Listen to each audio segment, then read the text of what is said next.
And now from McAllen City Hall, a meeting of the McAllen City Commission.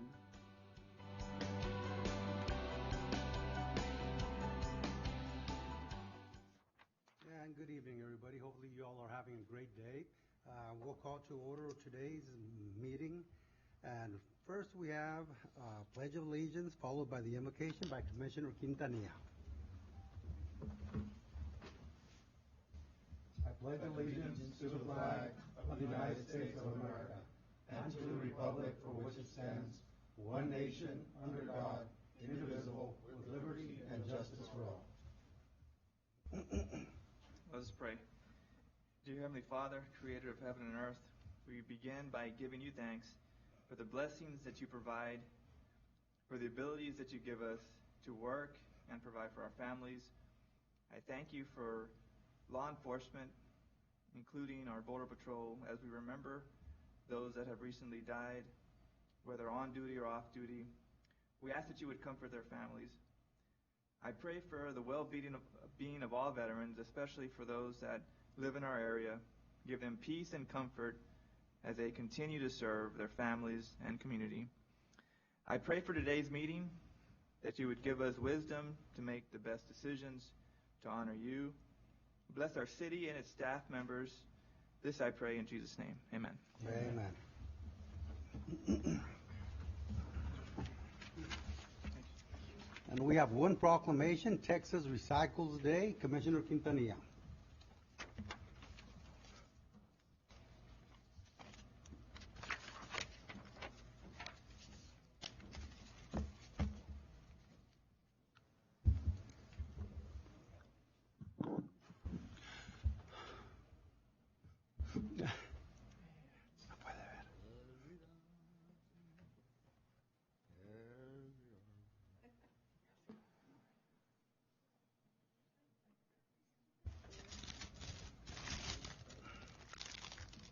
Good afternoon, everyone.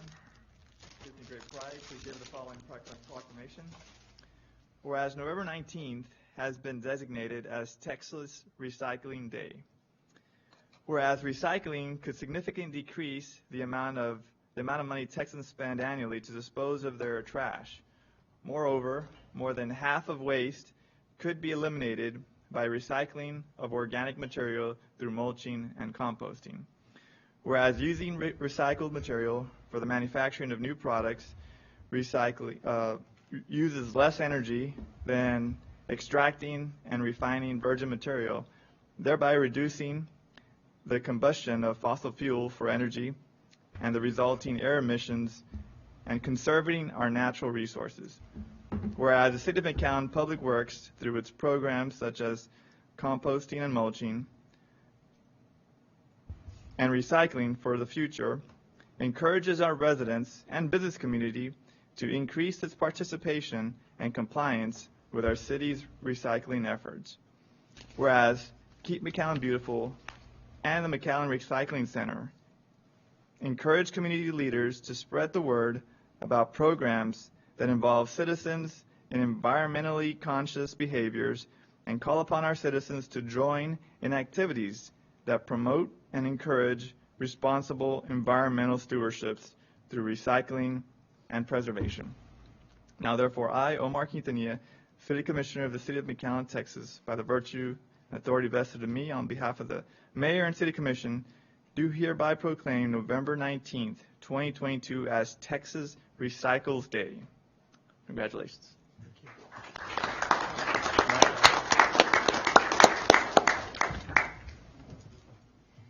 Good afternoon, everybody. Again, thank you, Mayor, City Commission, City Manager, for all your support.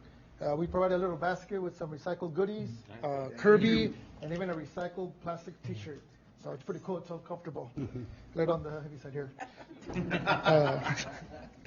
It's not slim. No, I'm joking. We are excited to be celebrating Texas Recycles Day. The McAllen Recycling Center recycled over 12 million pounds this past fiscal year. It was a record for us. We've been recycling for over 20 years, and we're thrilled about it. We're also showcasing this year, closing the loop of recycling and why it's important to be sustainable. So join us. We're going to have free food, free music, recycling game, recycling tours, scavenging funds to find Kirby, and even a Recycler Survivor Challenge where you can win some awesome prizes that we have. Also, there'll be a photo op for Kirby. So you want to take a picture of Kirby, a selfie, whatever way you want to take it, Kirby will be available for the picture. And also join us again on Saturday, November 19th from 8 a.m. to 12 p.m. We'll be there at the Recycling Center located at 4101 Benson Road. Thank you all for your support, and we look forward to seeing everybody there. Thank you.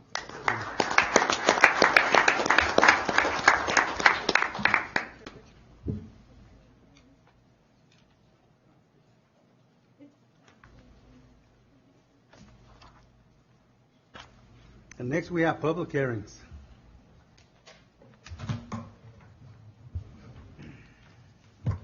This always happens.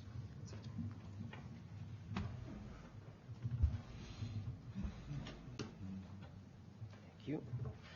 Mayor, Commissioner, tonight we have 4 items listed under routine, 1 rezoning, 3 conditional use permits. As always, they come with favorable recommendation from planning and zoning and had received no opposition. About 30 minutes ago, we did receive opposition for A1, which is a rezoning from R1 to C3 at 6416 South 10th, so we can certainly take that out. But the other 3 items, which are all conditional use permits, it's for CUP for 1 year. This is a renewal for the Bearded Lady. And then we have a conditional use permit for 1 year, a renewal as well for Suerte Bar and Grill. Both of those are at 400 in Alana. And then we have a request by the City of McAllen for the Champion Lakes Golf Course and Golf Practice Facility. That is for life of the use. That's the 27. Okay, do we have anybody to discuss any of those items number 2, 3, and 4? Yes, sir. I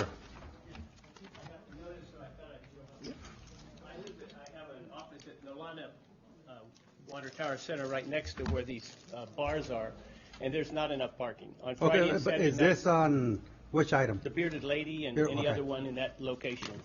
Okay. Ours is immediately west, and Friday nights and Saturday nights, all our parking lot is full, even though we have signs that say you can't park there. They leave trash, they leave litter, they urinate in the parking areas, men and women. We've got it on camera when they do it. We had a picnic table that's out there, and it's just, there's not enough parking, period. So to continue to allow these bars to continue to, have more and more bars there when there's not enough parking is I think, improper. And we've tried to get it towed. We had a towing company, and they said they wouldn't tow them anymore because they're too drunk, and these people come over and just fight with them, and so they said that's too risky for them to even tow them. So we're stuck with having our parking lot in a very unsafe position, as well as having all these people leaving trash and urinating in our picnic areas. And so we're very much against extending any zoning to that area, for any of the bars in that area. Mayor, so the record's complete. Could we just get your name? Ronald Hull, thank you. Thank you. Thank you. Thanks, sir. Anybody else? Anybody else against this, I guess, was for items 2 and 3? Correct? Yep. Okay, do we have the applicants? No, sir. No applicants? No. Okay. Mr. Garcia, Yes. before we continue, Yes. was there any requests made to get any incident reports that would directly be attributed to this applicant? We try as much, but it's just for 400 in Alana, and that's just the way the calls are made. When somebody calls PD, they say, I'm over here at 400 in Alana. I'm not sure if they state or if they can state what suite. They probably don't even know their suite. But if they say the bar, I don't know if the operator then knows what suite that is, so how to attribute it to it. Right. Yeah. But there was no reports that were generated for this item or these 2 items? We usually do get reports. Let me check real quick. Were they not included in the packet? No. I didn't run across it. Okay. I was going to ask that too. Yeah. No, there certainly is reports. I mean, there's always reports. It's very rare for a bar to not have any calls. I'm recalling that there has been a lot of communications between the owner of the Nolana Towers and to the east, to the commercial property to the east. And I know that there is already 50 new parking spaces in the back, and they're building another 50 or 70 more parking spaces in the back as it's going on right now, to try to eliminate that the Friday, Saturday type scenario. So I know that they've been talking to the people to the Working on east. it.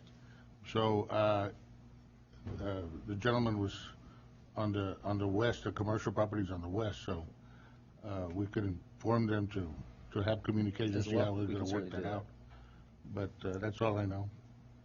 Edgar, this center, Nolana Tower, has quite a bit of units, right? And there's some restaurant, there's some bars, right? But is there a way to limit the amount of bars versus restaurants, or could eventually all of the suites become bars? By ordinance, no. It would have to be you guys denying, bar CUPs. Yeah, I mean, it's hard to kind of, limit at a certain level. Yeah. There is no, concentration ordinance about Yeah. bars, something to that effect, no. At some point, it just becomes a bit more than that area can handle. And, What as about has the been back? described. What type of buffer does it have in the back? In the back, there is it used to be an empty lot, now they're building parking, but other than that, it's basically open up to Comazia. And is it still going to be open even with the parking? Correct. Like That no is buffer, no anything? correct. Have you all talked to them about that? Because this is not the first time we have issues regarding the area, and we understand we want to be very pro-business, we want to help out, we understand what it brings to the community, the entertainment, the taxes, the everything, the employment, but also the people need to have peace of mind, and they got to live okay. So I think we need to have a very good communication or talk with them, and maybe hold this off and see what they can possibly do, because it's difficult. Yes, sir, we're still in public hearing. Yes, sir. Oh, I actually live close by, and I actually go to some of those places. Sir, Mr. Pescador, you gotta say it. I mean, we all know you, but Well, I actually live close by, and I've seen that. And I go eat there. They got Taco Tuesdays, and I go there for the tacos. But it's real bad. I went down this weekend after downtown. I got a permission from the wife to go take a cruise, and I couldn't park anywhere, even for a soda, because they got dollar tacos outside of the bearded house, dollar tacos, and I get those. But there's no traffic at all.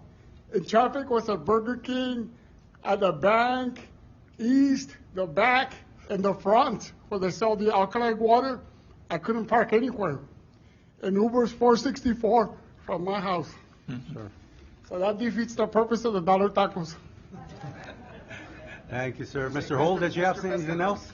Can I just ask you to identify yourself for this part of the record so it's clear, please? I'm gonna, like McAllen police says, right here. That's what they told me. Right here. No, some policemen say what's your name right here, right there. Manuel Pescador. Thank you. Thank you, sir. But I got all this in a video.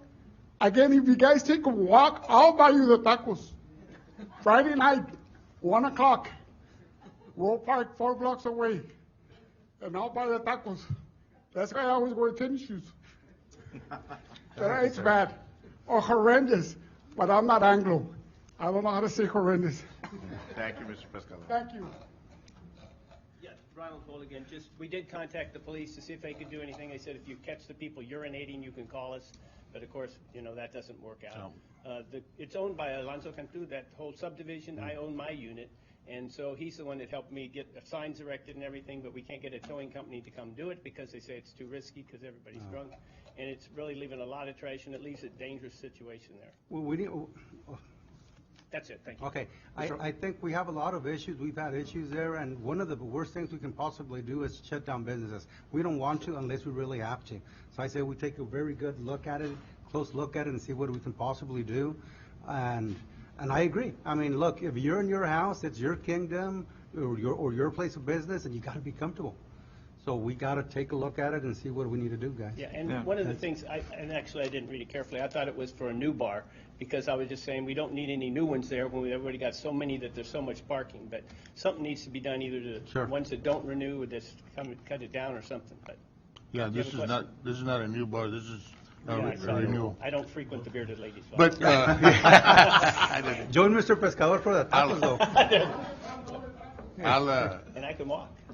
I'll advise the owners Okay. of what they can do to take care of it. Because I know it's a Friday, Saturday. situation.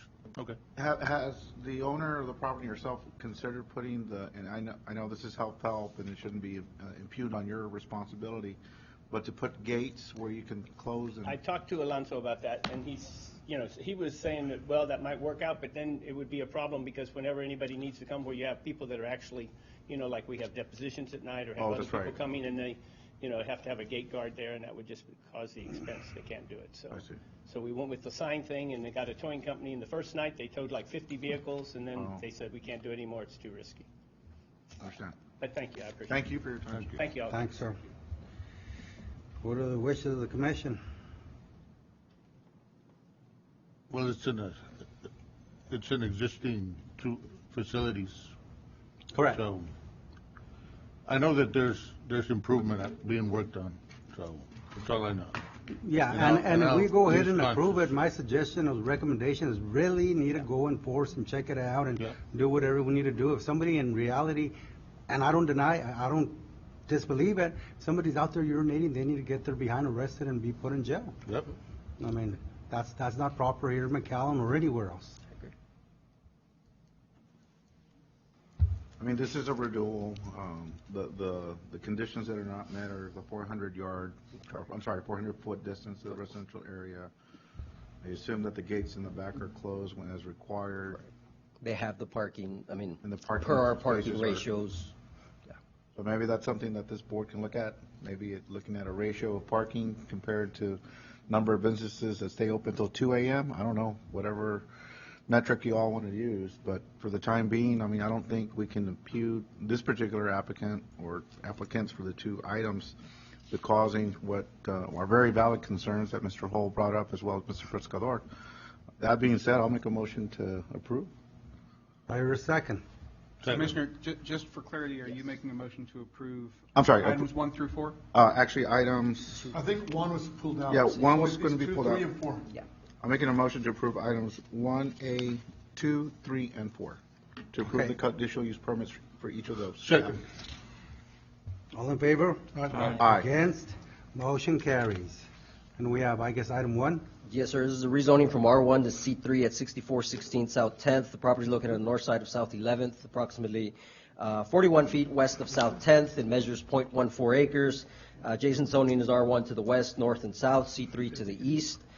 Uses include a tire shop and single-family homes. The applicant is proposing the C3 to rejoin with the tire shop. They had initially cut it up because they were going to put a single-family home. Since then, those plans have changed, so they just want to make the lot whole as commercial once more. The item was presented at the October 18th Planning and Zoning Commission meeting. There was no opposition at that time, but like I mentioned about 30 minutes ago, we did receive opposition stating that they just don't want any more commercial. Again, to that point, I will say this is just rejoining with the commercial that's already there. Okay. Anybody here against the issue? Okay, so this was commercial, they changed it and wants to go back. Correct. And it's on 10th Street. Yes. Okay, which is the commission? Mr. Garcia, on this, does the lot face 11th Street? It does face 11th. The address, because it still hasn't finalized its re-subdivision, we're still addressing off of 10th because it's still technically one lot. Like I said, they were in the process of making it two. That has since changed. And I know, even though it's outside the notice zone, I guess it's 400 feet, on the other side of 11th Street, is that C2 neighborhood commercial? It is. And that's just non-conforming. It's been there for years. And what about the rest of that half of that semicircle on the map? On the zone? That is one big lot. If you believe there's, I think about 3,000 square foot home, a little bit to the north. But it's an R1. Oh, that's right. Single family home. And across the street, on the southwest side of 11th Street, are there occupied homes there? Yes, sir.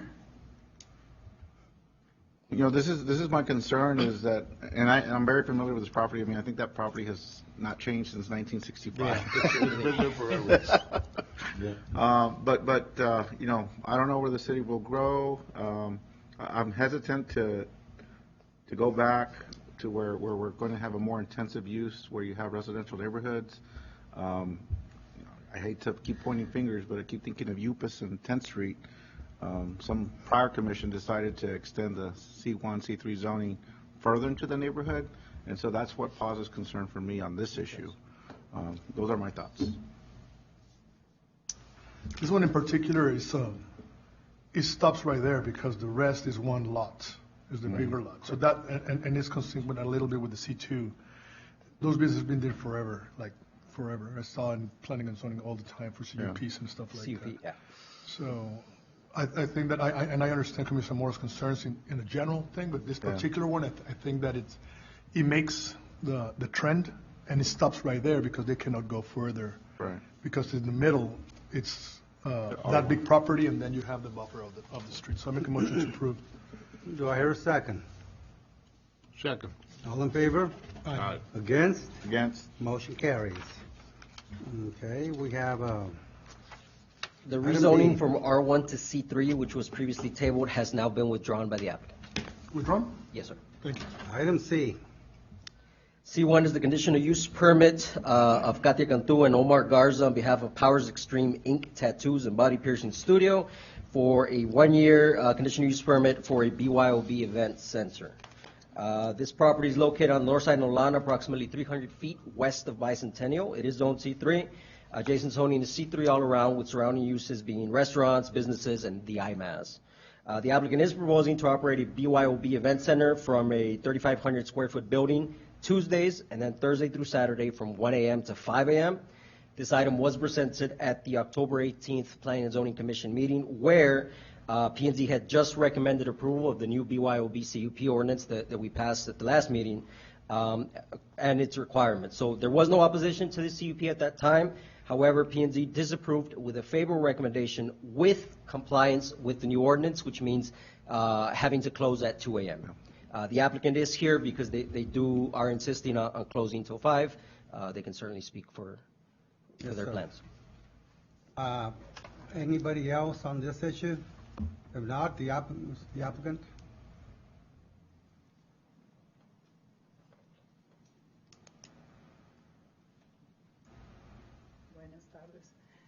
¿Podemos hablar en español? Okay. Buenas tardes. Mire, pues hicimos una petición a la ciudad de un permiso del local en Nolana 2022, lo cual nos dijeron que pusimos 2 locales en revisión, lo cual nos confirman que sí calificaba para poder hacer ese trámite, vaya.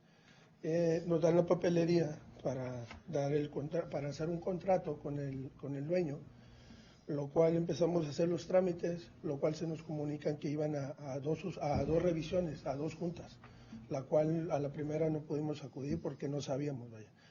La segunda, pues estamos aquí, lo cual nos está notificando del horario, ¿okay? Que no es posible, ¿okay? A esa hora.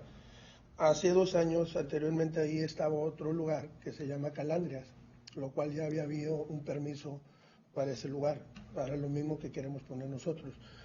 La capacidad que nos dieron por la información de que por la capacidad, permisos de arreglar todo lo que es el local, vaya. Hicimos un contrato de 3 años ya con el dueño.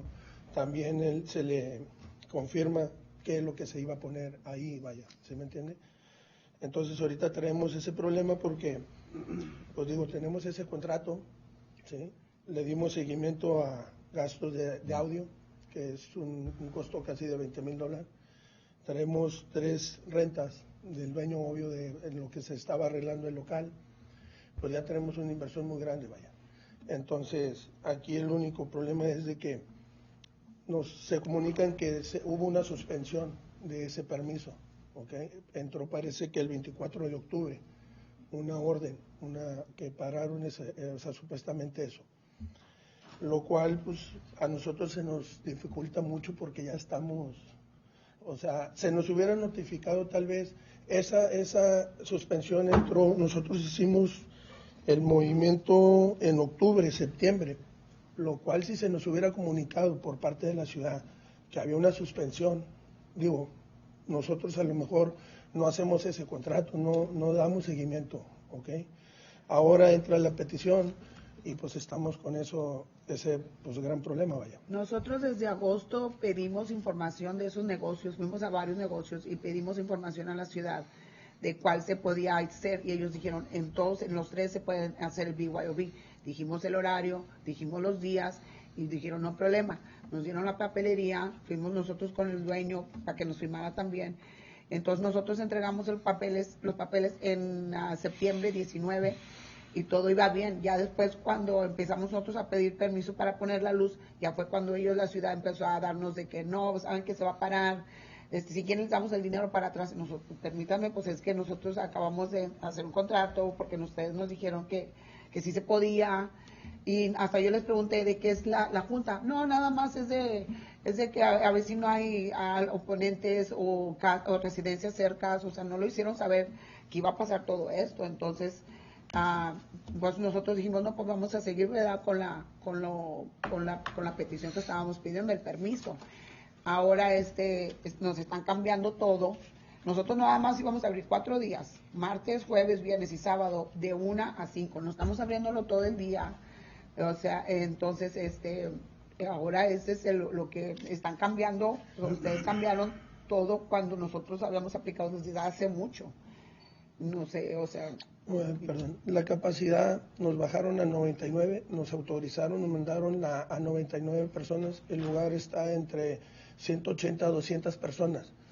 O sea, nosotros estamos de acuerdo con la capacidad controlada 99, que es más del 70% abajo de la capacidad. No hay ningún problema. También vamos a manejar lo que es una línea de taxis, ¿se me entiende? Que va a estar ahí desde que nosotros abramos hasta las 7, 8 de la mañana, ¿ok?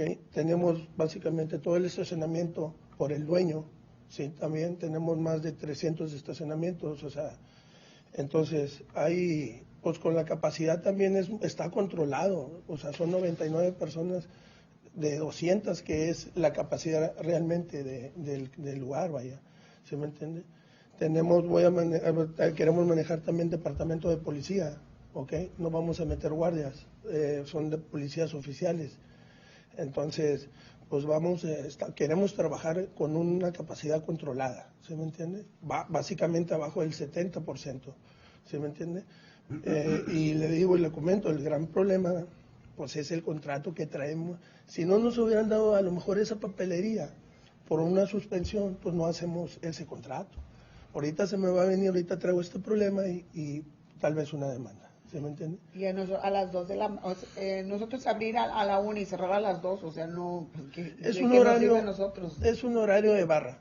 Realmente no es no vamos a poder hacer el trabajo, y no fue el contrato que se hizo. ¿Se me entiende? No podemos trabajar con ese horario, vaya, ¿sí me entiende? Realmente hay muchos lugares. Ese horario es una barra, de 10 a 2 es una barra, y nosotros no estamos vendiendo alcohol. ¿Sí me entiende? Entonces, pues queríamos ver nomás el horario, digo, ¿sí me entiende?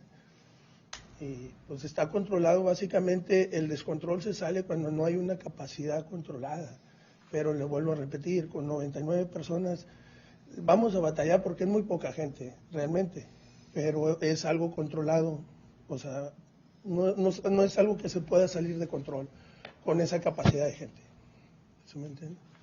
Bien, pues bueno. ¿Qué es perdón, la pregunta, ¿qué es el intento del negocio que quieren propositar ahí?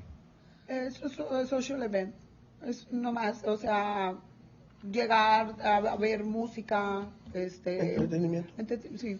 Ahora, nosotros no tenemos alcohol, damos servicio, nada más, es un servicio. El cliente llega. Entiendo.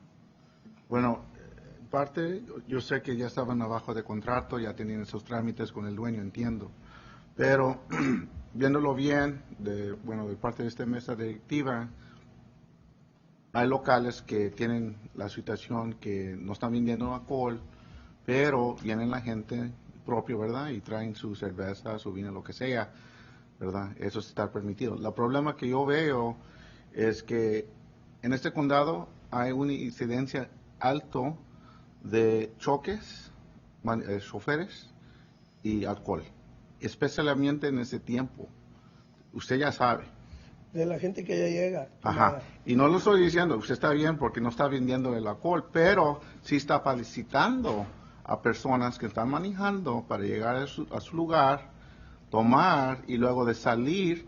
Y claro, usted no puede prevenir ellos de salir de su estuche y luego que ellos van en su coche, ¿verdad? Usted no tiene esa autoridad que sea no. Pero nosotros como parte de la ciudad tenemos, viéndolo bien, que tenemos una responsabilidad para la seguridad de todos otros choferes que están operando sus carros a ese tiempo y también la policía. Por esa razón, en ese tiempo, que es 1 o 2 meses pasados, vimos bien que eso es una cosa buena, sana para la ciudad y los ciudadanos aquí de la ciudad.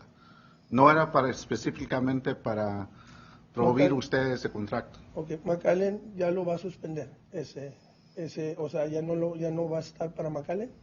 No se va a permitir. No se va a después de las permitir. 2 de la mañana. A Ahorita, todos. Ya todos. A Fuego todos. sigue trabajando Fuego hasta las 6 de la mañana. McAllen está a Fuego. El Club Fuego. Club Fuego está fuera de la ciudad de McAllen. Está afuera. Ujú, O sea, así que pero es tengo McAllen, ¿verdad? No es parte de la ciudad. Está fuera de McAllen. Así es. Ok. Good point. You're absolutely right. Ya entiendo. That's a good point. But it's not inside the city of McAllen. Y vuelvo, le repito, el único problema es esa demanda mía que yo voy a tener, ¿sí? Es de la información, ¿sí me entiende? Ahora, me dan esa información para yo poder hacer ese contrato. Si me hubieran, ahorita voy a la ciudad y me van a decir, ¿sabes qué? Hay una suspensión de esos permisos.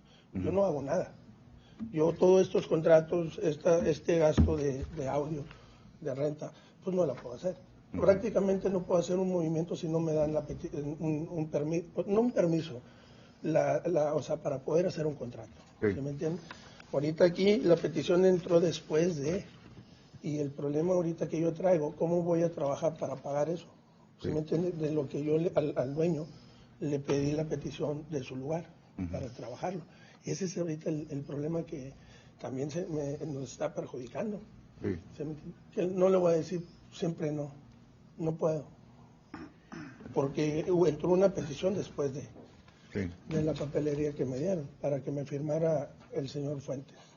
Pero también quiero para que pueda entender que no solamente lo afecta a usted, lo afecta a todas personas que ya estaban en medio de un contrato para hacer el mismo tipo de negocio. Pero yo estoy en eso de acuerdo con usted, con la ley y con la seguridad. ¿Sí me entiende? La inseguridad y la seguridad. El problema es de que ahorita, entonces son 3 años del contrato que entonces voy a tener que mi contrato a enfrentar esa demanda por una información que me dieron de la ciudad que se podía. O sea, yo no hice nada yo por mi propia, ¿cómo le digo? La información que pedí. De hecho, fuimos 2 o 3 días a la ciudad a que revisaran los locales. Yo entiendo de que entró esa suspensión y ya no lo va a hacer, pero ahí me hubieran dicho. Bueno, perfecto, entiendo. En ese momento hice sí la debe petición, informar. nosotros, y en octubre entró la suspensión. En septiembre, perdón. La información que yo pedí, los locales que se fueran checados, ahí los escanean, los checan. Pero entiende también, si usted estaba en efectivo en ese contrato ya 1 año, y ya estaba, no, nada más por ejemplo, si ya estaba en ese contrato y si se permitía, ya el mes pasado ya no se permitía. Yo sé que su contrato era de 3 años, pero iba a perder 2 años. Porque si nosotros, si nosotros hacemos una excepción para ustedes, va a venir la otra persona que entra y luego, si lo dices para ese señor, ¿por qué no lo das a mí? Ese es el problema que también se hace. Claro, pero hay que hacer todo el derecho y que se afecte a toda la gente. Pero nosotros hicimos la petición desde hace mucho. Lo que les espero que hagan en realidad es, aquí como abogado, pues no puedo darles consejo. Advice. Pero hablen con alguien porque hay diferentes maneras. Y yo entiendo, nosotros siempre queremos negocio. Siempre queremos negocio que estén aquí en McAllen, que estén alrededor. Pero lo que ha pasado, y como dicen, y todos, es que a veces a las 5 de la mañana unos van ya al trabajo, unos andan corriendo haciendo ejercicio, unos andan, y el problemita que se discutió la última vez es que muchas veces salen afuera del control de usted, claro, y causan problemas, y por eso es difícil, y decidió la comisión de no hacerlo hasta las 5 y que es nomás solamente a las 2. Pero le sugiero que vaya a cheque con un abogado. Hay maneras. Pero yo no puedo decirle ahorita. Claro. Una cosa, como lo estoy viendo también, comparto lo que el alcalde y el señor Zamora acaban de decir. No eres una barra, pero vas a funcionar como ella. Al ser un social club como quiera, es como si fueras un nightclub, fueras un bar. Te sugiero que muevas tu horario, en dado caso, porque no vamos a poder permitir el de las 5 de la mañana. Abre a las 10. Y de esa forma, esas 3 horas, la gente puede llegar también con sus bebidas y todo y funcionar con tú y vendiendo los hielos y vendiendo los mixers y todo eso, ¿no? Mueve tu horario en lugar de 1 de la mañana, muévelo más temprano, para que así esté la gente disfrutando tu lugar, puedas tú como quiera generar el negocio y tu inversión. Como a las 10 de la noche. Nosotros tenemos otros negocios y también trabajamos. Por eso habíamos agarrado ese horario. Bueno, era solo una sugerencia nada más. Sí, muy amable, gracias. Pues muy amable, señores. Gracias. Que pasen buen día. I'll make a motion to deny the request set forth in the. Do I hear a second? Second. All in favor? Aye. Against? Motion carries. Okay, next item.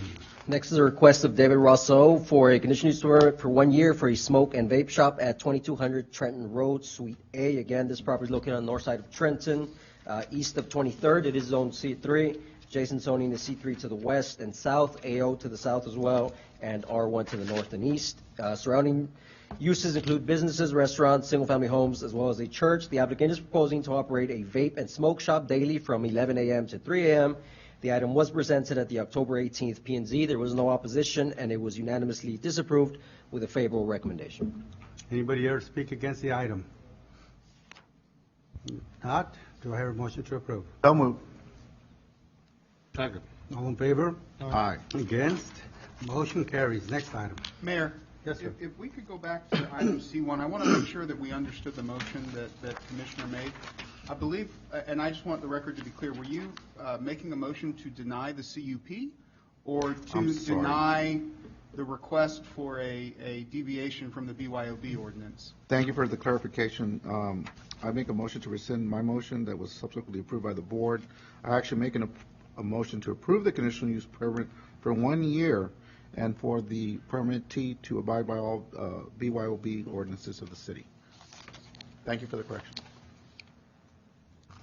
Do you need a Need a second on the motion? second? I want to need a second.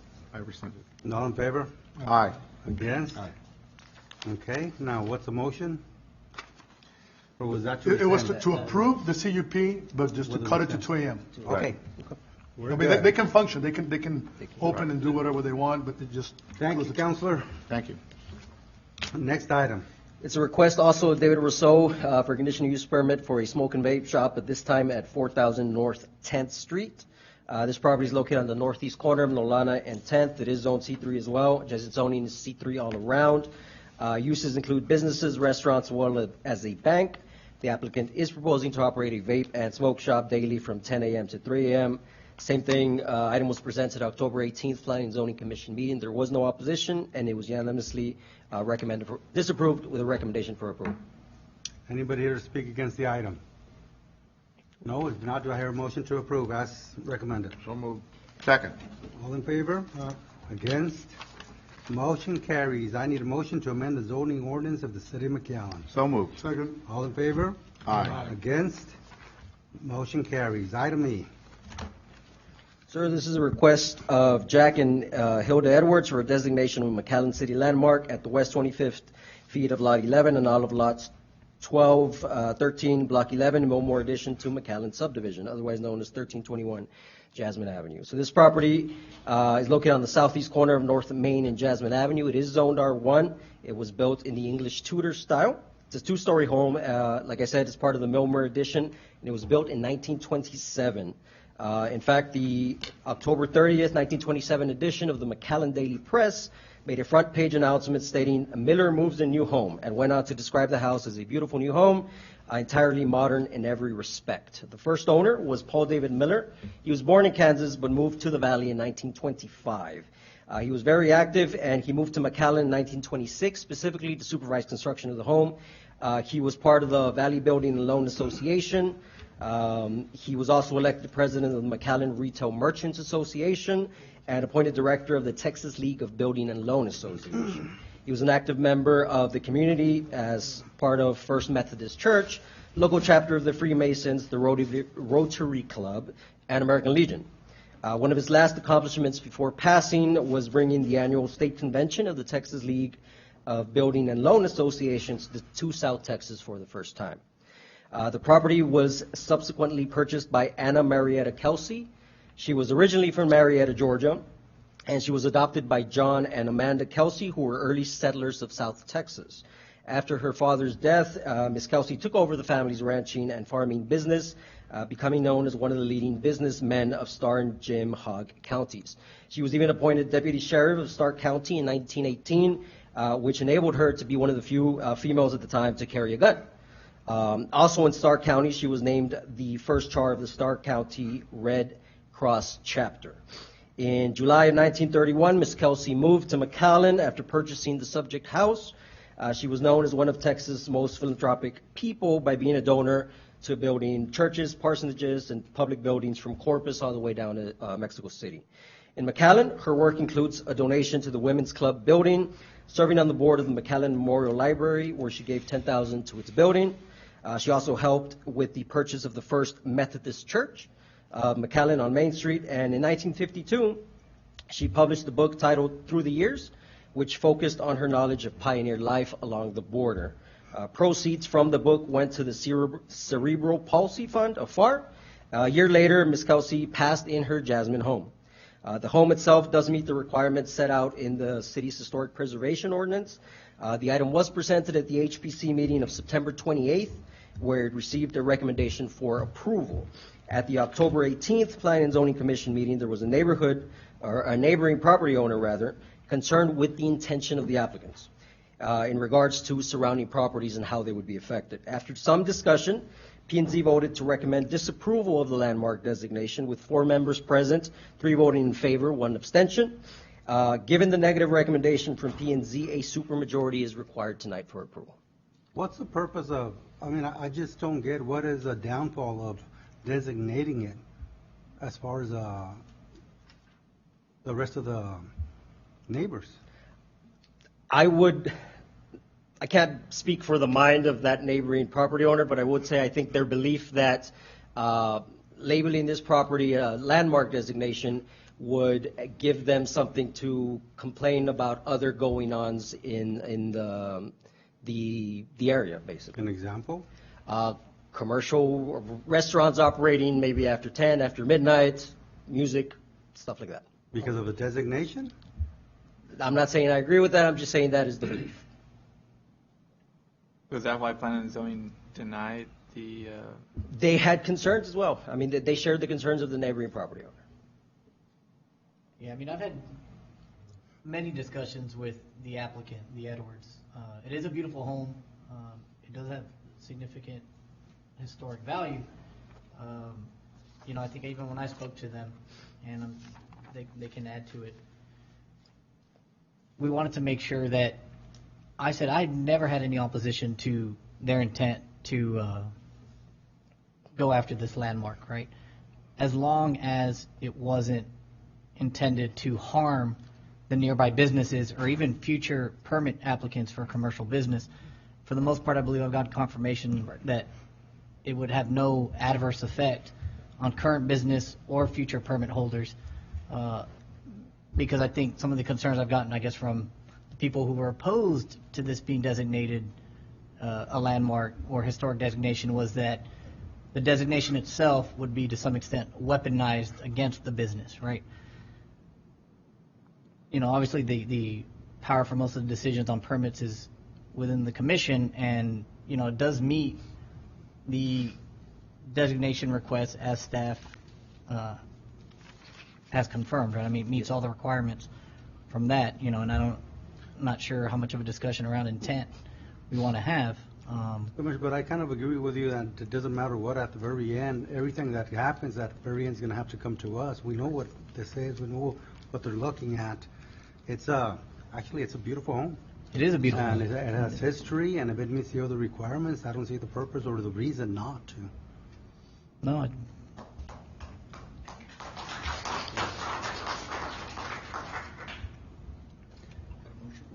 it is a public hearing, so. Yeah. Anybody for or against the, anybody against the item? Against the item? Yes, sir. Oh, no. And I think we have a lot of people in the audience Okay, in favor. anybody in favor of the item? Everybody. A lot. I hope all of you got and vote like that. Okay, anybody want to speak, or if it's regarding the issue in favor, if we can get one person to speak, that'd be great.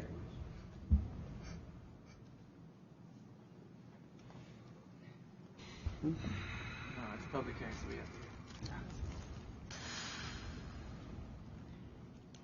Hi, good afternoon. My name is Hilda Edwards, and we have owned the home for 33 years. And I would like to share with you, I have 2 copies of Anna Marietta Kelsey's book. That you guys can make. They're very rare. I don't want to touch them.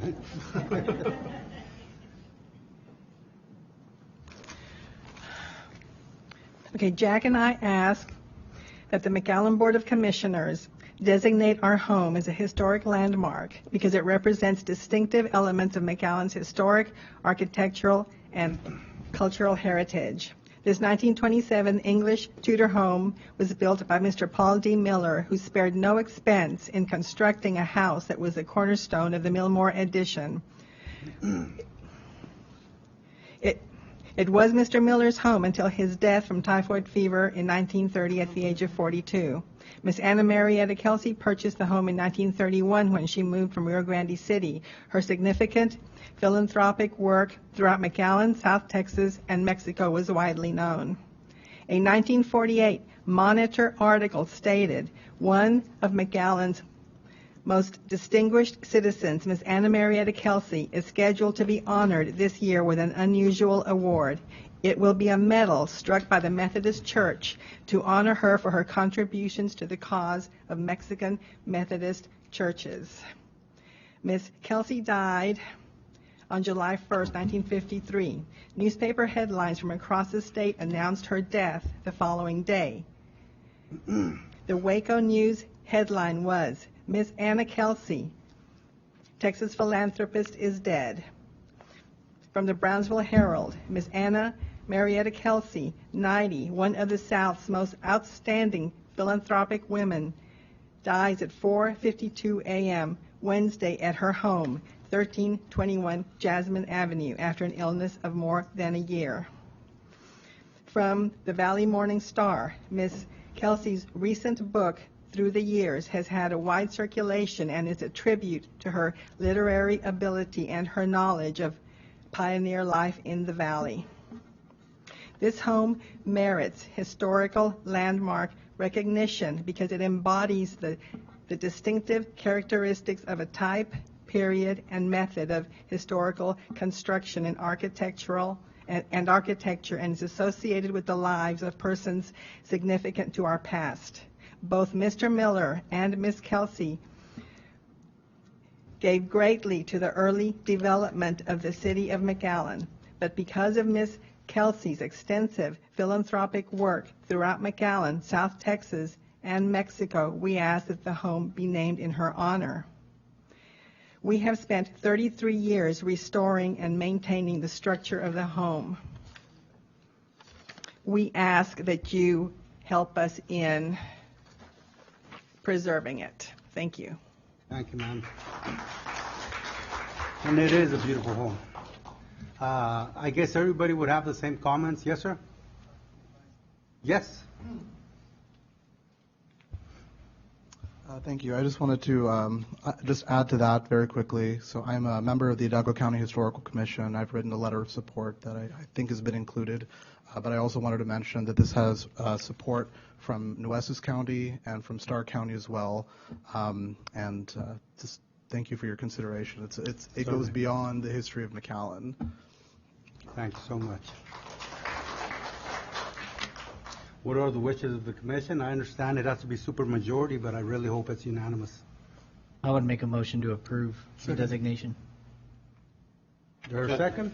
All in favor? Aye. Against? I have one question. Mr. Garcia. If the landmark designation is approved by the board, are there certain restrictions on its future use, that it has to always be residential? That's an excellent question. So, and I've explained that to the Edwards as well. Cine El Rey is commercial when it's a landmark designation as well. It can certainly be rezoned from residential to commercial. It can get a conditional use permit. It can get an Airbnb. The use has nothing. It's really more on the architecture and the exterior of the house. Okay, so it allows a fair Yes, degree of flexibility. I see. Okay, thank you. Yes, sir.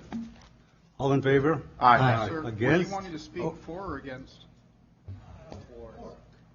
I don't think you need to worry about it. Motion carries. Well, Mr. and Mrs. Edwards, if you ever sell it, right of first refusal. Thank y'all so much.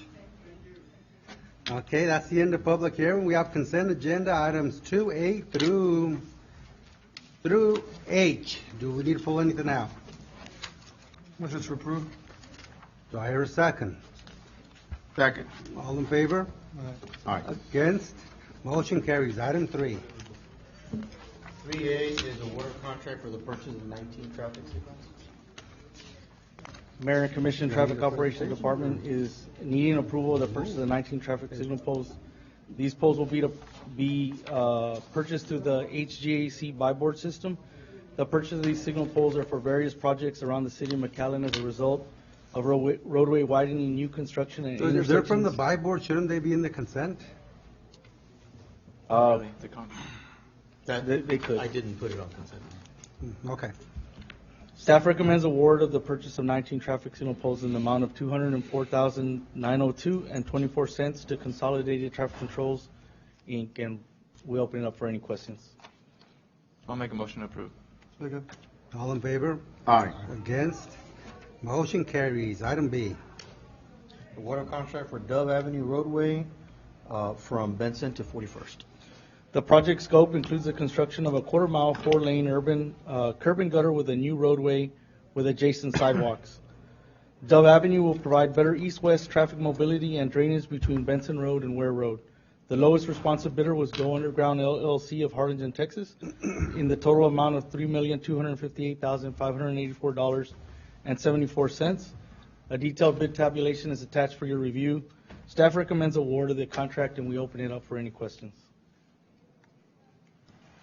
What is the project completion date? 365 calendar days from the notice to proceed. Usually we give 10 days, and then 365 would start after that. What's the projected actual calendar date for? So it takes about a month for contracts to get signed. So we're probably looking a kickoff date somewhere in December or Okay. early January, and then it would be 365 From there. from that date. Those are calendar days, not Calendar business days. days, right? Yes, sir. We changed it to calendar days. Calendar days, okay. Thank you. Did we put in the bid, did we put a time period that we wanted it? Yes, sir. Typically, we'll give them the amount of days we believe the project will be at. They can write in their days. 365 is what was in there. And it met it? Yes, sir. It met what we expected? I can double check that, but yes, sir. That's what we put and that's what they authorized. Okay. Recommend you take it. Oh, I apologize. All right. On this item, excuse me. Oh. No, oigo, pero sí compongo. 3B. Yeah, on this item, item 3B, I'll entertain a motion. I'll move. Second. All those in favor say aye. Aye. All those against, same sign. Hearing none, motion passes. C is consideration of selection of top-ranked firms for professional civil engineering services. The general professional civil engineering services will assist in feasibility studies, design, construction, administration, drainage, sewer, environmental, as well as other disciplines within the civil realm. Multiple projects, but not limited to specific disciplines throughout the city. The engineering department staff reviewed the SOQs and ranked the responses. Staff recommends selection of the top 16 ranked firms for professional service professional civil engineering service pool, and we open it up for any questions. How did we do last year? This is the first year that we've gone out for this contract. We feel that we have a lot of projects that can use the assistance of being expedited, and so we requested to put out an engineering service pool. So this is the first I thought year. we did that last year. We have one for mechanical and electrical, and this one is for civil. Oh, Civil. That's right. 16 firms? We were going with 15. There was a tie at 15, so we included the 16th. That speeds it up, and Yeah, why we not? need it. Motion to approve. Second. All in favor? Aye. Against? Motion carries. Item D. D is consideration approval of change order number 1 for McAllen Hidalgo International Bridge. Change order number 1 is being requested to accommodate pedestrians during the renovation of the facility. This will provide a safer and more efficient pass-through area for pedestrians. The proposal includes delivery and installation of 12 canopies that will span a total length of 240 feet. This item was presented at Bridge Board earlier this morning and approved. The architect as well as the engineering staff recommend approval of change order number 1 in the amount of $67,875 for a revised contract amount of $1,165,875 with 0 working day extension to the contract, and we open it up for any questions. Any questions? So when this went out for bid, we didn't actually ask for a temporary canopy be installed? No, we were planning to use the interior facility. I think as construction started and the aggressiveness of, they want us to finish this project as soon as possible. They were looking at what's the alternative to get pedestrians through here. We still need to provide the same services that the citizens and our visitors demand. And so then this was the alternative that we worked with a contractor to develop. Very good. Motion to approve. Second. All in favor? Aye. Against? Motion carries. Item E. E is consideration and authorization to negotiate scope of services for the top-ranked firm for a City Hall expansion feasibility study. Mayor and Commission, this item is only for the feasibility study. The scope of the feasibility study focuses on the one multi-story addition and expansion of the building on the existing property, relocation of the existing City Commission chambers from the 3rd floor to the 1st floor, renovation and alteration to optimize existing space, related to control of access elements to the public space and 5 parking space requirements. We solicited firms, we ranked them. Staff recommends authorization to negotiate the scope and services and fee schedule with the top-ranked firm Milnet Architecture Services PLCC of McAllen, Texas. If negotiations are unsuccessful, staff will cease negotiations with the city manager's approval and enter negotiations with the next ranked firm. And again, I just want to reiterate, this is only for the feasibility study. This is not for the full design of the expansion. But this doesn't include the possibility of looking at constructing across the street instead of constructing back here. No, this doesn't. If we wanted to add that scope, it's possible, but there's going to be a fee at looking at trying to move that facility. Well, not moving, but constructing elsewhere. Instead of adding to this building, constructing on the lot and making it a full facility. I know through workshop we had discussed that, and the option that we had ended up going with, or the direction we were asked to move forward, Did was we the ever take a expansion. look at possibly looking into building across the street? Yeah, we did, Mayor. We eliminate a lot of parking by doing so that we need, and therefore Eduardo looked at the potential cost to add parking elsewhere, and probably make us a little less efficient in that we'd now have to be crossing the street for additional building. But we didn't study it, we just made the decision. It was more of a workshop item. We had workshopped it and we discussed that the Mayor, it was feasibility of more of a- making a parking garage was. At least my recollection, it was more of a consensus. We obviously didn't take a vote on the issue, but it was more of a consensus to keep Because the I really building. like on to the take a footprint. look at that. I know the issue is going to be parking, but I also know there's vacant properties around that we can obtain, and I know we have to purchase them. But I think our area, our building, the way we're growing, we need to have the best we can for our city. and adding compared to having something different and complementing each other, I think we should take a look at it. That's what I think.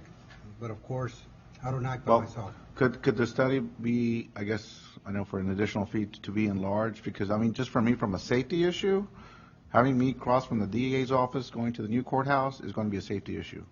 So knowing that you have to cross the street and you have the other departments across the current building. Part of the study would have been to close Houston. I wasn't aware of that. Well, that's why we That's need news to me. Well, look at the courthouse. How traffic goes around. Right. That's the concept I'm thinking about. It may not work, but I think it's worth looking at it and making Probably it kind of won't a work. convention center type of deal. Won't work. I thought we had done quite a bit of work on the current scenario. Right, leave it on the footprint. And we had gone pretty far down the road on this deal, and so changing the scope really changes things quite a There's the bit. possibility, it's just, it changes gears Talking for about us City Hall. a bit. Yeah. I mean, we can look at it, but like I said, the direction I got. If the general consensus is no, then it's no. I'm just bringing it up. That would be a whole new city hall. Well, Mr. Yes. City Manager, do you have a Correct. recommendation on the scope of services? Should it remain where we're at the current block and footprint? Yes, Or- sir. Okay. Yeah, let's just move forward with it. Then. The feasibility study as recommended, as presented. I'll make a motion to authorize the negotiated scope of services to set forth from the workshop items and today's meeting, limited to the 1400 block of Houston. I'll second. No, all in favor? Aye. Against? Motion carries. Item F. F is consideration approval of an interlocal agreement with Hidalgo County Drainage District Number 1 for improvements on Mayberry and Glasscock. Mayor and Commission, the project proposes to introduce a new drainage infrastructure and provide a positive outfall for the existing Hidalgo County District Number 1 channel.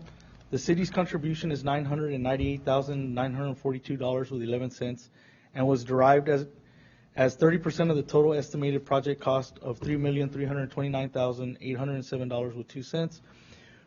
Should the actual project cost exceed the total estimated project cost, the city would be responsible for overages of the prorate at a prorate. Conversely, should the actual project cost be less than the estimated project cost, the balance of the city's contribution would be recovered. Upon review of the proposed scope of work and associated preliminary cost estimates, staff recommends approval of the interlocal agreement with Hidalgo County Drainage District Number 1 for the Mayberry Road and Glasscock Avenue Area Drainage Improvement Project with cost participation in the amount of $998,942.11. And if you go through your packet, you can see the drainage area that this covers. It's a fairly big drainage area, and we had presented a workshop item last year for approval, and we budgeted for this. And we open it up for any questions. Any questions? This is in the ETJ, correct? Currently, it's in the ETJ. All of this would become city limits, and we show that there's 3.3 square area miles that would be serviced by this system. It's a really good project. We support it. Yeah, and it will detain some of the waters from coming in on a fast pace to our area also. That's correct. Yeah. It's a control feature. Motion to approve. Second. All in favor? Aye. Against? Motion carries. 4A is providing for an amendment to ordinance 22-117, providing for an increase in the number of authorized positions. of That's the McAllen one we Police took care of Department. the last time, correct? Right. Well, we had a workshop. We had a on it. workshop. This is the first time on this. Yes, sir, we had the workshop on this, and this particular proposal in front of you modifies the ordinance, what we call a strength ordinance, that would allow us now to implement the grant we recently were approved on. From the workshop. Yes, sir. Any questions? So there's a discrepancy between the amount that the chief is requesting and the amount that the city manager is recommending, right? That's correct. Okay. And again, that's, strictly based on budgetary issues. Yeah. I'd like to have as many police officers as we possibly can. By adding 15 officers with this grant, basically you're footing the bill on your 4. We have the budget 15 officers, and that's a big bite. It's $1 million. So my recommendation is 8. We take advantage of the grant funding the 8 officers for 3 years with the local match. And so again, I want to reiterate that it's a budget issue for me. Yeah, sure. Definitely. And we are voting for what right now? The ordinance. The ordinance. The ordinance, as proposed, To increase the number, because the ordinance has a cap. Adds a 15. And the cap is 8? Or the No. cap is No. 8? The cap is at 300. Yeah. Right now, the ordinance has 301 police officers authorized by ordinance, and the chief is asking for the ordinance to be amended or changed or To adopted to now be 316. And that's what we're voting for. Well, That's that's a what we're proposal. entertaining right Yes, now. sir. That's what we're requesting. And I would say that, yes, we do have a liability at year number 4 for 1 year. For some reason, after that, we don't want to keep them. Right. Then our obligation is over with, number one. Number two, it's more likely that the next 15 that we hire, we're going to put on this budget. Yep. And therefore a savings for the city. So it's just the way the vacancies are going to grow, are going to come up. Mr. City Attorney, does our city charter or code of ordinances prohibit any reduction in the near future? I mean, just any reduction at all? Not that I'm aware, but that might be controlled by any future CBA. Okay. And that would probably cause us problems in Austin with the governor. How would that? And his. Oh, I see what you mean. On defunding and all, I wouldn't want to go down that road. Okay. Whatever we fund, we should keep. Yeah. But we could utilize the increased capacity. It would probably stay that way for a longer period of time because to get to that utilization would take quite a while. And this really modifies our 5-year plan anyway. So I think we, if you look at down the road, 4 or 5 years, we're going to be at the same place, probably. God willing. I make Chief? the motion. Yes, Okay, sir. go ahead. I'll make the motion. Second. What's the motion? To move to 316. The full amount. Full amount. Okay, do I hear a second? I had a second, and I'm going to want a little bit more discussion. Okay. Now, Chief, if, I know you want the 15, and certainly we're not, or at least I'm not ignoring the concerns, and I shared some of the concerns that our city manager is in terms budget-wise. We don't know where we're going to be at Right. in 4 years, right? Yes, sir. But we have a very clear, short of using the word mandate, that public safety is our greatest and top concern for the city. Mm-hmm. I strongly believe, everybody on this board and every citizen, that we put our money where our mouth is when it comes to public safety. And it goes without saying how I feel about that on a more personal, even professional level. How could you be able to work with 12? We'll take everything we can. Yeah. Okay. I'm trying to suggest to you that we're going to save money. Right. Because the next 15 we hire are probably going to be, the next 15 we hire, we're going to put on this budget. And we're still going to have vacancies after that. We test next Friday. I know there is no way that test is going to give us enough people to fill, let's say, 32, 34 vacancies, which we will have when we add this 15 into it. And this grant Well, then we don't need 16 then, right? I mean, Sure. based on your argument, then why do we need 16? Why, I think it it's seems the- like we're not going to fill those vacancies anyway. I mean, The benefits Well, up we front, got the you benefits up maximize the front. grant up front for 4 years, right, or 2 years, whatever it is. You maximize the grant, but at some point, 3 years. we have to budget for all the vacancies plus the positions, right? So that's where Roy is telling us that it's going to be $1 million plus hit to a budget, technically for the most part in perpetuity, right? If not increasing on an annual basis. So then you have a vacancy. Can you explain that? I mean, Right, but the whether annual- you're spending the money or not is different, but we budget for it, right? We budget Yeah, you very- must budget. You have Yeah. a budget. 100% of personnel. Yeah. And for so- it's for 1 year, on year 4, the $1 million.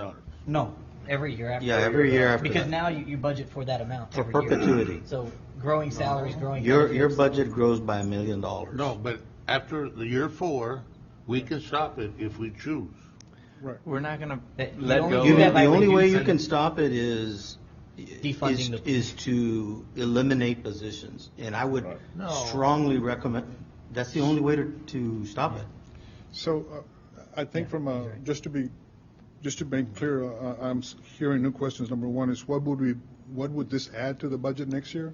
$263,000, not $1 million next year. To cover $1 million is in cover year the number share. 5. To cover Right. the share of the 15. Right. You asked why we can't hire all of them. It's not a matter of, it's an operation of candidates, quality candidates coming through each exam. Right now, we know we have an exam coming up on Friday. We know we've got 120 plus. I would say to you that the hiring ratio on average is about 15 out of 100, so we may get 17 or 18 out of this group, and then we'll have to test again. If for some reason we were able to get all 34 out of this next test group, not likely, then we could fill everybody. And we rarely, so it's not a matter of we don't need them, it's a matter of enough candidates coming through the test. So do we only get reimbursed on 302 to 316? Or we're going to get reimbursed for 15 officers regardless if we're over that 301 So we're going to have to create a budget for this particular account. The next 15 we hire, it's my estimation. We'll put those on that budget. So we'll start using the money from them. So that's what I'm saying, because we're still probably going to have vacancies. It ends up as a savings for the city. It's like the auto. I think, it does sound like it would be a savings, although now that we're at 316, you have the potential of being at full capacity at year 5 and then incurring the $1 million. And plus, even if you don't, we still have to budget it. Right. And if you're at 316, then we incur the full cost beyond that, right? Well, he will be. The ordinance that we're contemplating today will establish how many police officers you have.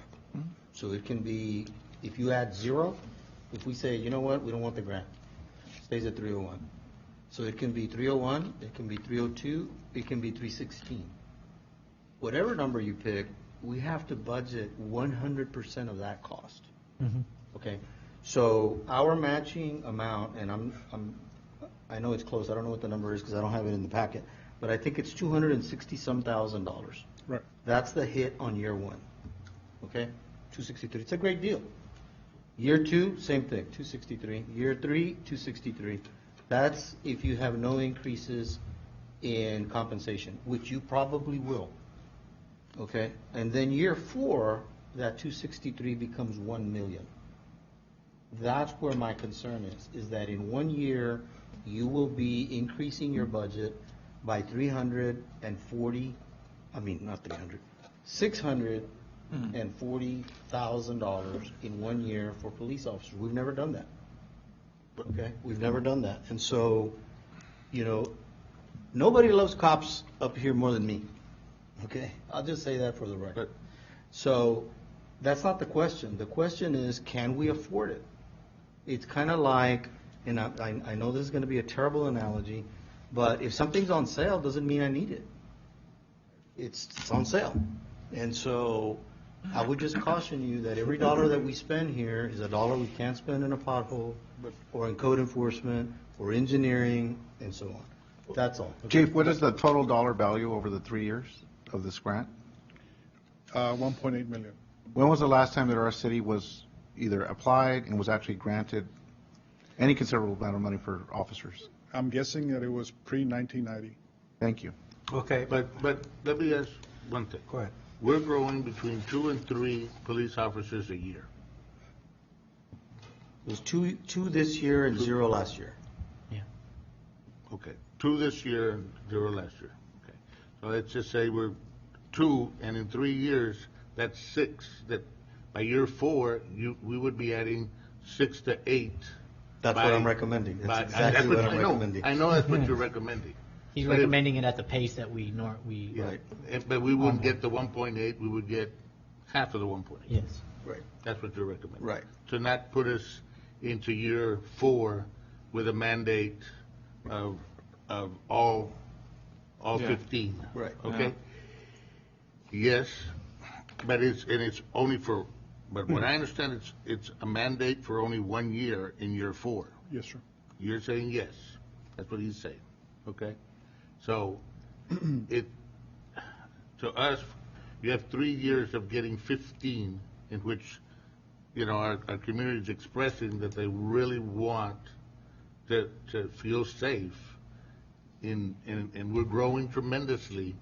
So that is why I am for the 15, adding the 15 today. I understand, Roy, I know you better than anyone here, and I will tell you that yes, you want the safety of or whatever of our citizens, without a doubt. But you do take care of us budget wise, and I really appreciate you that. But in this one I really want to look at this. Okay, so at the very end also, we have to budget at 100%. Yes. Anyway, yeah. It doesn't mean it has to be filled 100%. Right. Right, but you still have to appropriate it. Yeah. Correct. And the tax rate has to support it. Yes. Correct. That's, Yeah, that's the other thing. And we can just, the next year, flip it. So there's different ways. Right. flip it. And What are the wishes of the commission? Well, we have a motion and a second. Oh, we do? Yeah, so this is And open it was for the discussion. amount of, the whole 15. amount? 415. 415. Okay, all in favor? Aye. Against? Motion carries. thank you, Mr. Mayor. Congratulations, Cindy, Mayor. Thank you, Chief. Thank you very much. Thank you. Thank you, Chief. Well, you all will figure it out in year 4. Don't worry about it. We'll cross that bridge when we get to it. Providing for a budget amendment for Ansel Lewis cargo project from the Ansel Lewis International Cruise. We're in the mood to give money, right? Good evening, Mayor, City Commissioner. Hey, you're too late. It's gone. Always present after the chief. Well, you're too late. It's gone. There's no more money. Well, good evening, Mayor, City Commissioner, and City Manager. This is what you have in front of you is we received a grant for $150,000 from NatBank to pay for professional services relating to the construction cargo plans for the Mexican customs site at Ansel Lewis. We must pay first and then request NatBank to reimburse us. So staff recommends approval of the budget amendment. Pretty much subsidizing the Mexican side, we're getting paid back. Motion to approve. Second. All in favor? Aye. Against? Motion carries. Thank you, sir. Item number 5, resolutions. 5A is nominating Columbia Rio Grande Healthcare to the Office of the Governor for designation as a qualified business and enterprise project under the Texas Enterprise Zone. Yes, sir. So Columbia Rio Grande Healthcare, also known as Rio Grande Regional Hospital, 101 East Ridge, is interested in obtaining designation. This designation would give them rebate in state sales and use, so not city local taxes. The application requires nominating resolution by the city. As a city with a population of less than 250,000, we're able to nominate up to 6 projects every 2 years. We haven't nominated anybody for these past 2 years. We are recommending. But it doesn't affect us. Correct. So Motion moved. to approve. Second. All in favor? Aye. Against? Motion carries. B is providing for a letter of support for the Texas-Oklahoma passenger rail study. Mayor and Commission, the MPO requested a letter of support for a resolution for the Texas-Oklahoma passenger rail study. This letter of support is to consider federal funding for a new and enhanced conventional intercity service option included in the Texas-Oklahoma passenger rail study, which would connect the Rio Grande Valley of Texas to the rest of the state of Texas via the Amtrak station in San Antonio. There's no monetary cost attached to this letter of support. It's only that we're supporting them to continue the study and consider that route as one of the routes for feasibility. Okay. And they open it up for any questions. Motion to approve. Second. All in favor? Aye. Against? Motion carries. Advisory board appointments.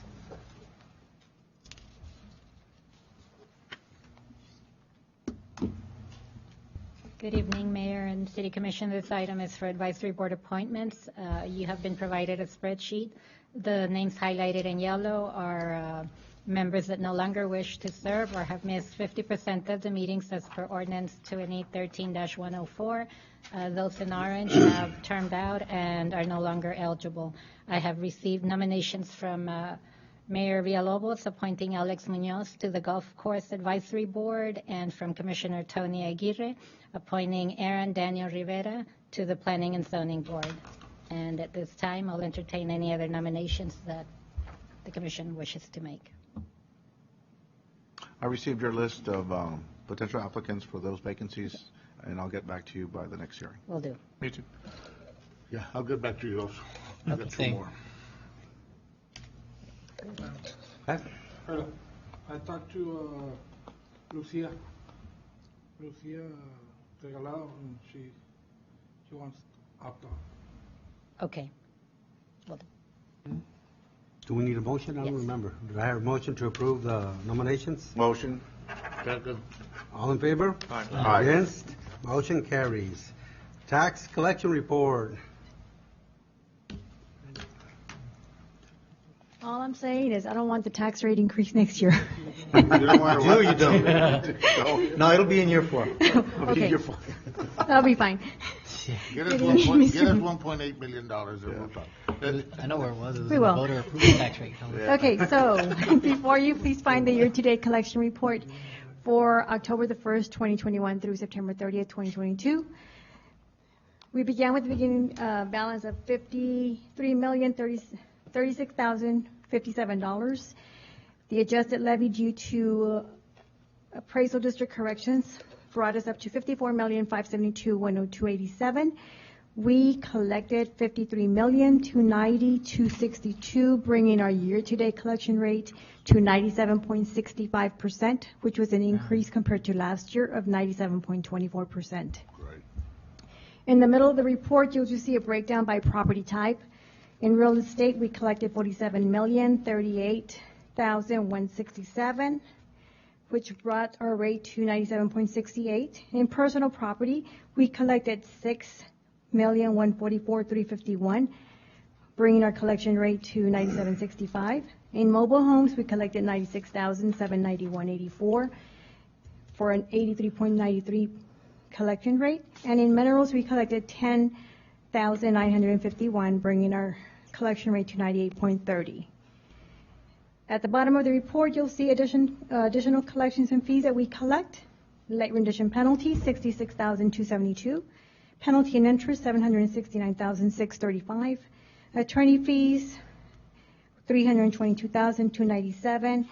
We also collect tax certificates, which was $1,120. In return checks, $425. In rollback, we collected $40,318. And for the public improvement district that we collect, it's just part of, us collecting for them. It was $263,983. So that concludes my report. If you have any questions, I'll be glad to answer. Any questions? Thank you so much. And next we will have Jimmy Gonzalez from Linebarger, Gogan, Blair, and Sampson. Kelly's not in this evening, but he will do the report for the delinquent. We want Kelly. We want Kelly. We want Kelly. I'm sure Kelly told him about the expedited version. Yes, she did. And again, my name is Jimmy Gonzalez. Sorry, Kelly's not here. She tells me to offer her apologies. Jimmy Gonzalez with Linebarger, but I have the privilege of presenting our report for the period of October 1st, 2021 through September 30th, 2022. I'll go quickly, Mayor. Good evening, the Mayor, Commissioners. This last period, our job is to work with your taxpayers, communicate with them to offer payment plans. If that doesn't work, we move forward to litigation, ultimately to foreclosure as our last resort. During this last period, we communicated them by doing mail-outs. We did over 8 demand mailings the past year. Over 11,000 statements were mailed out. When that doesn't work, we phone people. We did over 5,000 phone calls this past year. When that doesn't work, we visit their homes. We did over 80 knock and talks where we talk to people, tell them, come in, let's do a payment plan. Don't be scared of these notices you get. We want to work with you.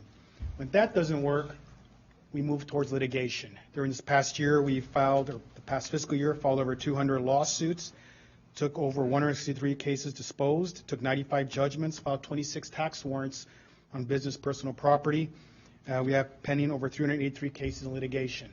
I want to make it very clear that even after we initiate litigation, even after we take judgment, we still work with your taxpayers. You can still talk to us, enter in a payment plan at any period in the process. We just want to have communications. That's our main goal. We conducted, during that past year, 6 tax sales and 1 sale, sold over 19 properties, accumulating over $70,000 to the city of McAllen. I want to be very clear also to the board that not one of those properties was a homestead property. Linebarger is very clear. Since I've been working there, in my understanding, the past 7 to 8 years, have not sold one homestead property in the city of McAllen. The properties we do target are abandoned, commercial, vacant lots, eyesores, basically. If it's a homestead designated property, we do everything we can to work with that taxpayer. Putting somebody on the street is not good for us. It's not good for you. It's not good for anybody. So we do what we can to work with people. This last year, on page 4 of my report, are our collection comparisons. The past year, base tax and penalty and interest, we collected over $1.8 million for the city of McAllen. As you can see, last year we did about 1.98. That's a little bit less than 150,000, a little bit over $150,000 less this year than last year. But I want to point out, when Ms. Salazar spoke to you guys last year, last year's collections for the city of McAllen were historically high. In fact, they were the best the city of McAllen has had in the past 5 years. And that was done because of a number of reasons, predominantly stimulus checks that were issued from the federal government, and the American Rescue Plan was available to your homeowners. This year we didn't have at least one of those programs. We were still able to keep pace. This year was the second highest collection the city of McAllen has had in the past at least 5 years, and we hope to continue that, continue working for next year. That's the quickest I could do it, I think, Mr. Mayor. So any questions? Answer any questions. Once something enters litigation, what's the typical lifespan to resolve? There's numerous factors.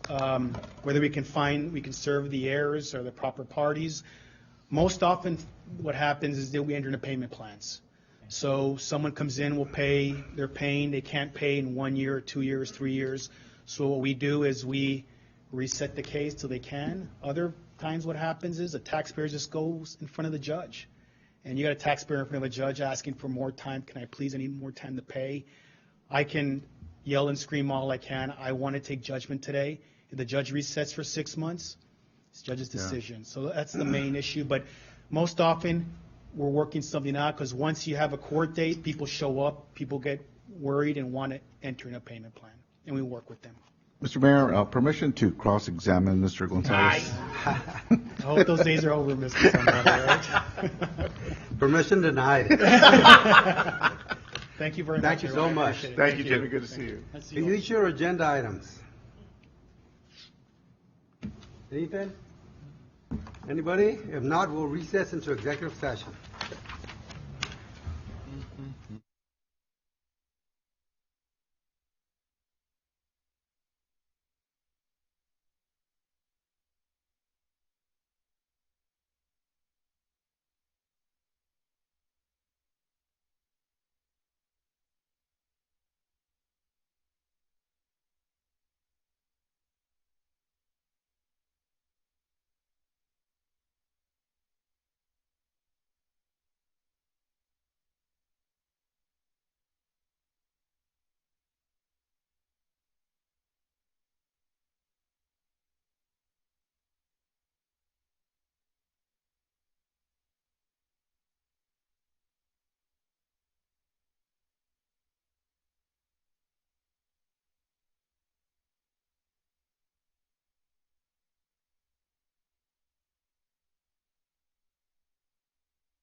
Yeah, me too. Are we on?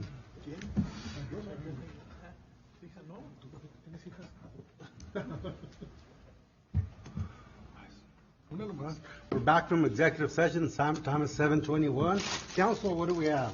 Okay, Mayor, with respect to item 7A, I recommend the City Commission consider a motion authorizing city manager and city attorney to execute those documents necessary to purchase the property and to negotiate those ancillary documents necessary to purchase the property and structure the acquisition as described in executive session.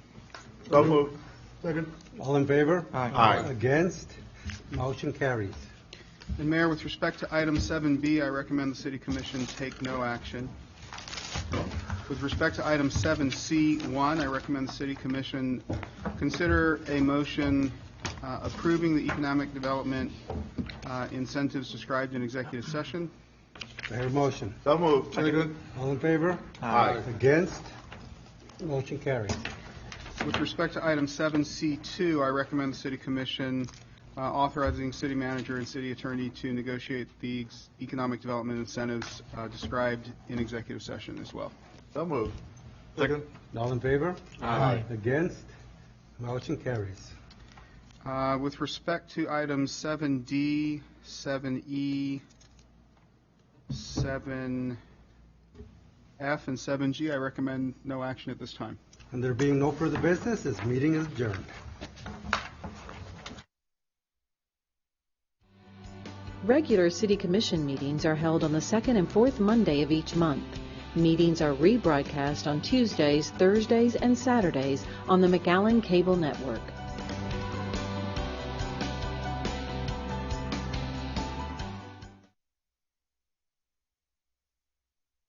Fix. Excuse me, sir, I didn't hear that. We're going to tell them exactly what they need to do. So there's a portal that kind of tells us what's online and what's offline. So they would go off that to determine, to go and troubleshoot an issue. And is that something we'd be able to do? We can do it ourselves, yes, sir. Right now, we currently don't have access to a bucket truck, like 24/7. We do borrow one from traffic every once in a while, but we don't have one at our disposal. What's the term of this agreement? It's 3 years, so it's a 1-year contract with 2 options, 2 1-year Extensions with and what's the time period to terminate it? I don't think we've negotiated that. I mean, we could. I mean, it is a quarterly. It's a quarterly contract. And that's what I'm getting at. I think that's kind of the concern everybody has. Mm-hmm. If it's something new, if it's something that what if nothing happens and we're paying them quarterly and we're stuck for more than a year or 2 or 3? Yeah, compared to taking it in-house and not having the expense if nothing goes down. I guess that's kind of the concern everybody has. Maybe I suggest tabling, looking at the item as far as the term of the contract, maybe going for 1 year and take it from there. Why don't we just add a clause that has a 60-day out? Because we need the work. Yeah, I think we need the work. I think a 60-day out would be sufficient to get you out before quarter We have a end. 60-day out, is that what you're saying, Jay? 30-day out. 30-day out, okay. With or without? Every contract that we sign pretty much has 30 days, yes. Oh, so we have a 30? And technically, So it's this would really, have a 30 we're day really out. approving a year, but we're giving them the authority to secure the second year, but I would think if it didn't work out, they wouldn't need to do that. And it is quarterly, so the difference in the prices, right, is 100, between first and second points are, it's 120,000 a year, it's a big difference, so. Yeah, and it's a hard bid, so you can't really go to the second bidder. No, I just had I hear you. questions I hear you. onto I the hear you. selection. I want to make sure. Yeah. Okay, so what are the wishes of the commission? Approve with a 60-day out? No, It's a approve 30. as written with the 30-day out. The 30. Well, that's a 30, okay. Motion to approve. Do I hear a second? Second. All in favor? Aye. Against? Motion carries. Thank you. Thank you. 4D is a word of contract for the purchase of an scuba compressor cascade system. That's an easy one. Good evening, Mayor, Commission, Mr. City Manager. The item before you is a request for authorization to purchase one self-contained breathing apparatus compressor and cascade system for station number 6. This project was funded through CDBG at $85,000. The low bid came in at $68,000. 637 for a savings of $16,363 to heat safety equipment out of Von Ormy, Texas. Recommendation from staff is to approve. Motion to approve. All in favor? Aye. Against? Motion carries. Item number 5, variance. Variance, this is a consideration of variance for right-of-way dedication at 9600 North Bryan. Yes, sir. So this is for Oak Valley subdivision, which is a 70-lot subdivision consisting of 27 acres. The project engineer is requesting a variance to the right-of-way dedication for North Bryan specifically, which is the principal arterial road that requires 60 feet dedication from center line. The engineer had initially proposed to dedicate for a total of 50 feet from center line, but we agreed to a compromise of 55 feet instead of the 60. At the February 16th Plan and Zoning Commission meeting, P&Z did recommend approval as was agreed upon by the engineer and staff. So there are 3 options before you. Staff is recommending option 1, which is that agreement that staff and the engineer have made. Any questions, concerns? Now, do I have a motion to approve? So moved. Second. All in favor? Aye. Against? Motion carries. The manager's reports, those, unless the commission has any questions, I think the public has it on the website and you all have reviewed them in the packet, so unless you all have any questions, we can proceed to executive session, or actually future agenda items. No questions? So let's go to future agenda items. Anything? Any items? Nothing right now. Nothing? We have executive. We do, Mayor. Then I go recess to executive session. At 5:40.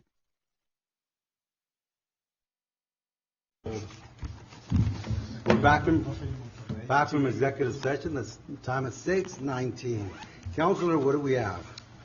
Mayor, with respect to item, 7A, I recommend that the City Commission consider a motion to authorize the city manager and city attorney to negotiate the economic development incentives described in executive session. Do I have a motion? Motion approved. Thank you. All in favor? Aye. Against? Motion carries. Mayor, with respect to item 7B, I recommend the City Commission consider a motion to authorize the city attorney to defend the lawsuit described with the authority requested in executive session. So moved. Second. All in favor? Aye. Against? Motion carries. And Mayor, with respect to item 7C, I recommend the City Commission take no formal action. Nothing else? This meeting is adjourned. Regular City Commission meetings are held on the second and fourth Monday of each month. Meetings are rebroadcast on Tuesdays, Thursdays, and Saturdays on the McAllen Cable Network.